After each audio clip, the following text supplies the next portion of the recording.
Hardik. इतनी सी बात है पक्का। Hai teman-teman, kembali lagi dengan Nirni bercerita. Kali ini kita akan bercerita tentang salah satu film India drama romantis yang berjudul Masan. Film ini diperankan oleh Vicky Kaushal sebagai Deepak, Rika Chadha sebagai Devi, dan Sweta Tripathi sebagai Shalu. Film ini bercerita tentang dua orang yang sama-sama kehilangan kekasih mereka masing-masing dan mengalami kehidupan yang buruk setelahnya. Tetapi mereka mampu bangkit dan memperbaiki hidup mereka lagi. Bagaimana kisah mereka? Mari kita lihat.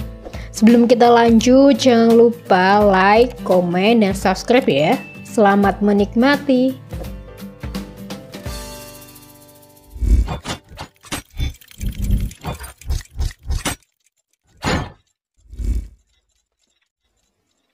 Cerita akan berfokus pada dua karakter yang memiliki cerita yang berbeda.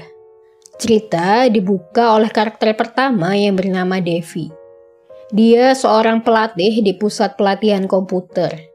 Hari ini, dia bertemu dengan kekasihnya Pius dan menyewa sebuah kamar hotel. Di sana, mereka menghabiskan waktu layaknya pasangan suami istri. Sayangnya, di tengah kebersamaan mereka, seorang polisi datang dan menggerebek mereka. Pius yang ketakutan sembunyi di dalam kamar mandi. Sayangnya, dia memutuskan untuk bunuh diri di kamar mandi itu. Setelahnya, Devi dibawa ke kantor polisi. Di tempat lain, kita akan dibawa ke karakter kedua, yaitu Deepak. Dia seorang mahasiswa teknik sipil semester akhir. Dia dan keluarganya bekerja di krematorium. Ayah Devi, Vidyahar, berjualan buku di dekat Sungai Gangga. Dia datang ke kantor polisi untuk membayar jaminan anaknya. Dan polisi mengancam akan memperbesar kasus Devi. Di rumah, Vidyahar melampiaskan kemarahannya dengan menampar Devi berkali-kali. Hari ini, Deepak menemani temannya bertemu kekasihnya. Polisi mesra datang ke rumah Devi. Dia memberitahu Devi jika Pius sudah mati dan dia meminta bayaran 3 lakh dalam 3 bulan jika tidak ingin kasusnya diperpanjang. देखिए एकदम सीधी बात करेंगे इतनी सी बात समझने में। Devi pergi ke krematorium untuk melihat prosesi terakhir Pius dari jauh. Deepak akan segera lulus dan mendapat pekerjaan. Ayahnya membandingkan Deepak dengan kakaknya, dan hal itu membuat kakaknya marah. Vidyahar memberikan 1 lakh pertama dengan uang tabungannya. Di toko, seorang anak bernama Jonta meminta izin Vidyahar untuk ikut kompetisi mengambil koin di sungai, tapi dia melarangnya. Deepak menanyakan nama gadis yang ditemuinya kemarin. Dia bernama Shalu.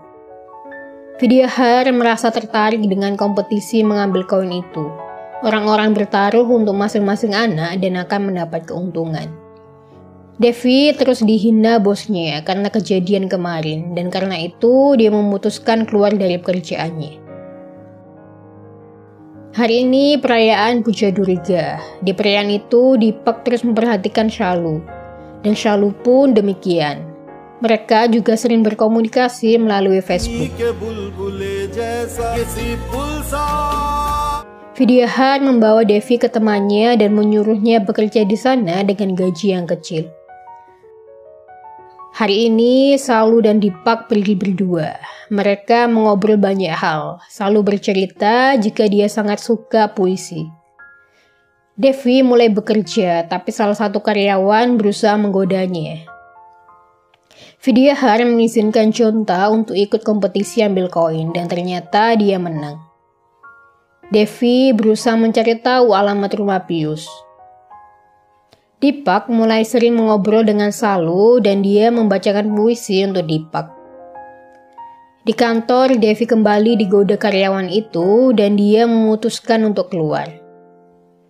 Vidyahar kembali marah karena kelakuan anaknya. Devi mulai membahas kematian ibunya yang disebabkan ayahnya. दिन भर मर रहे हैं।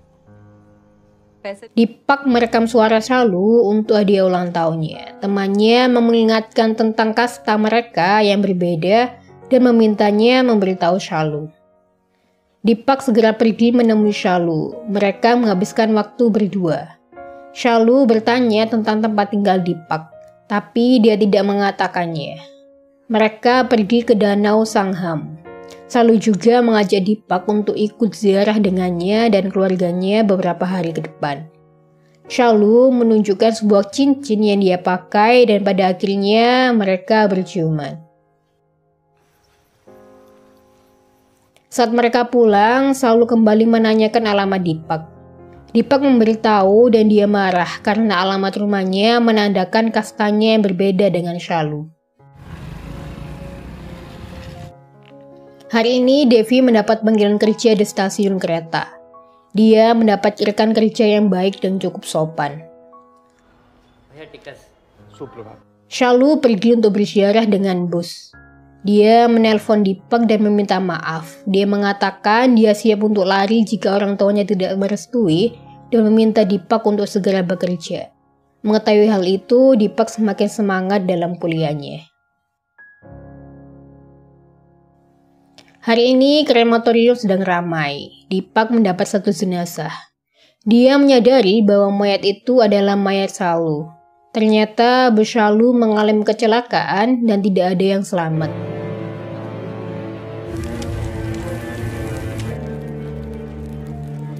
Dan Deepak mengambil cincin milik Shalu. Hari ini Vidya rugi banyak karena Jonta tidak mengikuti kompetisi. Dan dia sangat marah pada Jonta.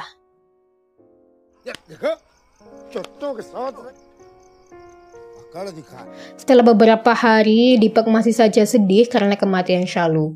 Dia terlihat hancur dan tidak memiliki tujuan hidup.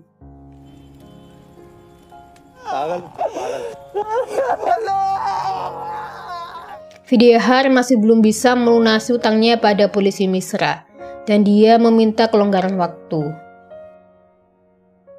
Hubungan Devi dengan rekan kerjanya semakin dekat. Mereka sering makan siang bersama. Di rumah, Devi memberikan sebagian gajinya untuk ayahnya. Dan dia mengatakan jika dia akan pindah ke Allahabad setelah hutangnya lunas. Deepak berusaha melupakan Shalu dengan membuang cincin Shalu. Dia melepaskan bebannya dengan berenang di Sungai Gangga. Pada akhirnya, dia diterima kerja di Allahabad dan dia memulai hidup baru sebagai engineer. Rekan kerja Devi berusaha melamarnya, namun dia teringat Pius dan pergi meninggalkannya. Di tengah kompetisi, Jonta tenggelam dan harus dibawa ke rumah sakit. Jonta memberikan Vidya sebuah cincin yang dia temukan di sungai, dan dia menjual cincin itu untuk melunasi hutangnya pada polisi Misra. Devi mulai berkemas dan bersiap pergi ke Allahabad. Di sana dia pergi ke rumah Pius, tapi dia justru dimarahi dan diusir. Setelahnya dia pergi ke pinggir sungai dan membuang hadiah Pius. Di sana juga ada Deepak. Deepak menghampiri Devi dan mereka naik perahu bersama. Film pun selesai. Dari film ini kita belajar bahwa setiap orang pasti punya masalah. Tapi jangan berlarut-larut dengan masalah itu dan bangkitlah untuk hidup yang lebih baik. Film ini benar-benar mampu menggambarkan kondisi masyarakat saat ini. Teman-teman wajib tonton film ini secara langsung. Oke, sekian pembahasan alur cerita film kali ini. Sampai jumpa di cerita film berikutnya. Sebelumnya jangan lupa tinggalkan like, komen, dan subscribe ya. Terima kasih.